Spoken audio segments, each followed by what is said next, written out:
ಇವತ್ತು ನೋಡ್ರಿ ಇನ್ನಾಗ ನಮ್ಮ ಅರವಿಂದ್ ಲಿಂಬಾವಳಿ ಅವರು ಒಂದು ವಿಡಿಯೋ ತೋರಿಸಿದ್ರು ನನಗೆ. ಚಿಕ್ಕಬಳ್ಳಾಪುರದಲ್ಲಿ ದಲಿತರ ಹೊಲ ಎಷ್ಟೋ ತಲೆಮಾರಿನಿಂದ ಮಾಡ್ಕೊಂತ ಬಂದಂತ ದಲಿತರ ಹೊಲದಾಗ ಇವತ್ತವರು ಕಪಿಗೆ ಹಾಕೊಂಡು ಬಡಿಗೆ ತಗೊಂಡು ಹೋಗಿ ಅವ್ರನ್ನ ಹೊಡೆದು ಹೊರಗೆ ಹಾಕುವಂಥದ್ದು ಇವತ್ತು ವಿಡಿಯೋ ಬಂದೈತಿ. ನೀವು ವಿಚಾರ ಮಾಡಿ ಎಲ್ಲಿಗೆ ಬಂದಿದೆ ನಮ್ಮ ವ್ಯವಸ್ಥೆ ಅಂತ. ಹಿಂಗೇ ನಾವು ಬಿಟ್ಟಿವಿ. ನಾವು ವಕಫ್ ಬಗ್ಗೆನೇ ಮಾತಾಡುದಿಲ್ಲ.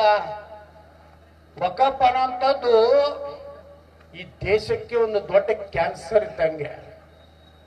ಈ ಕ್ಯಾನ್ಸರ್ನ ಸಂಪೂರ್ಣ ನಾಶ ಆಗ್ಬೇಕಾದ್ರೆ ವಕಫ್ ಬೋರ್ಡ್ ಸಂಪೂರ್ಣ ನಿಷೇಧ ಆಗ್ಬೇಕಂತ ನಾವು ಹೋರಾಟ ಮಾಡ್ಬೇಕಾಗ್ತದೆ. ಬಂದವಳೆ ಯಾರಪ್ಪಂದು ಆಸ್ತಿರಿ ಇದು. ಮಕ್ಕಳು ಅವರು ಪಾಕಿಸ್ತಾನಕ್ಕೆ ಹೋದ್ರತ್ತ, ಅವ್ರು ಬಿಟ್ಟು ಹೋದ್ರತ್ತ. ಎಲ್ಲರ ದಾಖಲೆ ಐತಿ ನಿಮ್ ಪಾಕಿಸ್ತಾನಕ್ಕೆ ಬಿಟ್ಟು ಹೋಗಾಗ? ಯಾವ್ದಾರ ತಾಮ್ರ ತಗಡದಾಗ ಅವ ಯಾವ ಹಿಂದಕ್ಕೊಬ್ಬ ಅರಿವುಚ್ಚೋಬ ಅವ ಯಾವ ಆಗಿದ್ದಲ್ಲ ತಗಲಕ್ಕ. ಅವ ಏನ್ ಮಾಡಿದತ್ತ, ಮೊಹಮ್ಮದ್ ಬಿನ್ ತಗಲಕ್ಕ ತೊಗಲಿಂದ ನೋಟ ಮಾಡಿದತ್ತ ನಾವು. ಅದಕ್ಕೆ ಮೊಹಮ್ಮದ್ ಬಿನ್ ತಗಲಕ್ಕ ಅಂದ್ರೆ ಹಾಪತ್ತಾರ ಅವಾಗ. ಅಂತಾದ್ರೆ ತೊಗಲಿಂದ ಏನಾರ ನಿಮ್ಮಲ್ಲಿ ದಾಖಲೆ ಇದೆಯಾ? ಇವತ್ತು ನಮ್ಮ ರೈತರದ ಪ್ರಶ್ನೆ ಮಾಡ್ತೀರಿ ನೀವು. ಟ್ರಿಬ್ಯುನಲ್ಗೆ ಹೋದ್ರ ಅವ್ರ ಆಫೀಸ್ನಾಗ ಏನೂ ಇಲ್ಲ. ನಮ್ಮ ರೈತರಿಗೆ, ನಮ್ಮ ಮಠಾಧೀಶರಿಗೆ, ನಮ್ಮ ದೇವಸ್ಥಾನದವ್ರು ನಾವೇ ಪ್ರೂಫ್ ಮಾಡ್ಬೇಕು. ಇದು ನಮ್ಮ ಮುತ್ಯಾನಿಂದ ಬಂದದ್ರಿ, ಇದು ಚಾಲುಕ್ಯರು ಕಟ್ಟಿದ ಗುಡಿ ಅದರಿ, ಇದು ರಾಮ ಇಲ್ಲಿ ಭೂಸ್ಪರ್ಶ ಮಾಡಿದ್ದು, ಇಲ್ಲಿ ಹನುಮಂತ ಇಲ್ಲಿ ಬಂದು ವಿಶ್ರಾಂತಿ ತಗೊಂಡಿದ ಅಂತೇಳಿ ಇದನ್ನು ಹೇಳುವಂತ ಪರಿಸ್ಥಿತಿ ದೇಶಕ್ಕೆ ಬಂದಿದೆ. ಒಂದು ಇನ್ನೂ ನಮ್ಮಲ್ಲಿ ಕೆಲವೊಂದು ಮಂದಿ ಅದಾರ, ಎಷ್ಟು ನಾಲಾಯಕರು ಅದಾರ ಅಂದ್ರ, ಮೊನ್ನೆ ಇಲ್ಲಿ ಅಲ್ಲಮ್ಮ ಪ್ರಭು ದೇವಸ್ಥಾನದ ಉದ್ಘಾಟನೆಗೆ ನಾ ಬಂದಿದ್ದೆ. ನಾ ಏನ್ ಹೇಳಕತ್ತಿದ್ದು, ವಕಫ್ ಸಲುವಾಗಿ ಹೇಳಕತ್ತಿದ್ದೆ, ಮಠ ಮಂದಿರಗಳ ಬಗ್ಗೆ ಹೇಳಕತ್ತಿದ್ದೆ. ಅಲ್ಲೊಬ್ಬ ದಾವಲ್ ಸಾಬ್ ಮಲಿಕ್ ಸಾಬ್ ದೇಸಾಯಿ ಕೂತಿದ್ದ. ನಾ ಹಿಂಗೆ ಮಾತಾಡ್ಬೋದು, ಹಿಂಗ ನೋಡಿದೆ ಅವನ್ನ, ಬಹಳ ಸೆಟಿಲ್ಲಕತ್ತಿದ್ದವ.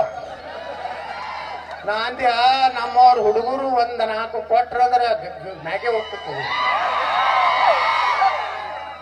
ಇರುದು ಹಿಂಗದ ನಾವ ಸೆಟಿತಾನೆ ಅಟ್ಟು. ಅವನ ಮಕ್ಕಳು ಒಬ್ಬ ದೊಡ್ಡ ಪಾಯ್ಸನ ಒಬ್ಬ ಸೆಟಿಲ್ಲಕತ್ತಿದ್ದವ. ಅವ್ 2 ಗಿರೈಕಿ ನೋಡಿದೆ. ಇದಕ್ಕಿಂತ ಮಂದಿ ಕಡಿಮೆ ಇಟ್ಟಿದ್ರು, ಅರ್ಧ ಇರ್ಲಿಲ್ಲ ಅವತ್ತು ಕಾರ್ಯಕ್ರಮದಾಗ. ನಮ್ಮ ಸನಾತನ ಧರ್ಮದ ಕಾರ್ಯಕರ್ತರು ಏನಾರು ಹೊಡೆದಿದ್ರ 2 ಮ್ಯಾಗೆ ಹೋಗ್ತಾವ್ದು. ಅದಕ್ಕೆ ನಾ ವಿಚಾರ ಮಾಡಿದೆ, ನಾ ಏನದೆ ನಾ ಹಂಗೆ ಮಾತಾಡ್ತೀನಿ, ನಾ ಯಾವ ಮಕ್ಕಳಿಗೂ ಅಂಜು ಮಗನೇ ಅಲ್ಲ.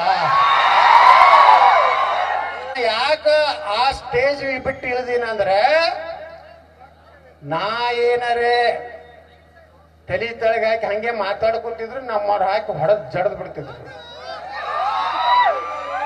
ಯಾರ ಮುಂದ ಸುಮಾರು ಒಂದು 40-50 ಮಠಾಧೀಶರು ಕೂತಿದ್ರು. ಅದು 3000 ಮಠದ ಸ್ವಾಮಿಗಳಿದ್ರು.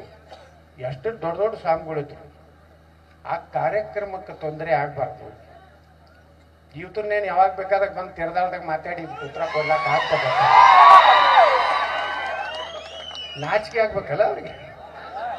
ಮಾನ ಮರ್ಯಾದೆ ಐತೆ ಅವ್ರಿಗೆ. 6 ಲಕ್ಷ ರೂಪಾಯಿ ಕೊಟ್ಟ ಸಾಬರು, 15 ಕೋಟಿ ರೂಪಾಯಿ ಗುಡಿ ಕಟ್ಟಿರಿ ನೀವು. ನಮ್ಮ ಪುಣ್ಯಾತ್ಮ ಜಮಖಂಡಿ ML ಅವ್ರು 7-8 ಕೋಟಿ ರೂಪಾಯಿ ಅವರೇ ಖರ್ಚು ಮಾಡ್ಯಾರ. 6 ಲಕ್ಷ ರೂಪಾಯಿ ಸಲುವಾಗಿ ಅವ್ರ ಮನಿ ಮುಂದೆ ಹೋಗಿ ನಿಂತಿರಲ್ಲ. ನಿಮ್ಮಂತ ನಾಲಾಯಕರು ಯಾರು ಇಲ್ಲ ಅಂತ ಹೇಳ್ಬೇಕಾಗ್ತದೆ. ಇನ್ನು ನಾನು ಹೇಳ್ತೀನಿ, ಯಾವ ಹಳ್ಳಿಯಾಗು ಯಾವ ಗುಡಿ ಗುಂಡಾರಗಳಿಗೆ ನಮ್ಮ ಸನಾತನ ಹಿಂದೂ ಧರ್ಮದ ಜನರ ಕಡೆ ಅಷ್ಟೇ ರೊಕ್ಕ ತಗೋರಿ, ತಪ್ಪಿ ಸಹಿತ ಅವ್ರ ಕಡೆ ತಗೋಬೇಡ್ರಿ. ಪಾಪ ಒಬ್ಬ ದಲಿತ 11 ರೂಪಾಯಿ ಕೊಟ್ಟರದ 11 ಲಕ್ಷ ರೂಪಾಯಿ ತಗೋರಿ. ಎಲ್ಲಾ ನಮ್ಮ ಸಮುದಾಯದವ್ರು ಕೂಡಿ ಕಟ್ರಿ. ಎಲ್ಲಾ ಸಮುದಾಯ, ವಾಲ್ಮೀಕಿ ಸಮಾಜ, ಹಾಲ್ಮತ ಸಮಾಜ, ದಲಿತರು ಎಲ್ಲರೂ ಕೂಡಿ ಕಟ್ರಿ. ಬಾಯಪ್ಪ ಅಲ್ಲಮ್ಮ ಪ್ರಭು ಒಂದ್ ದಿವ್ಸ ಅವ್ರ ಹತ್ತಾರ ಏನತ್ತಾರ, ನನ್ನ ಮಕ್ಳು 6 ಲಕ್ಷ ರೂಪಾಯಿ ಕೊಟ್ಟು ಅಲ್ಲಾಕೆ ಮಸೀದು ಅಲ್ಲಂ ಪ್ರಭು ಹೋಗಯ್ಯ ಆತದ.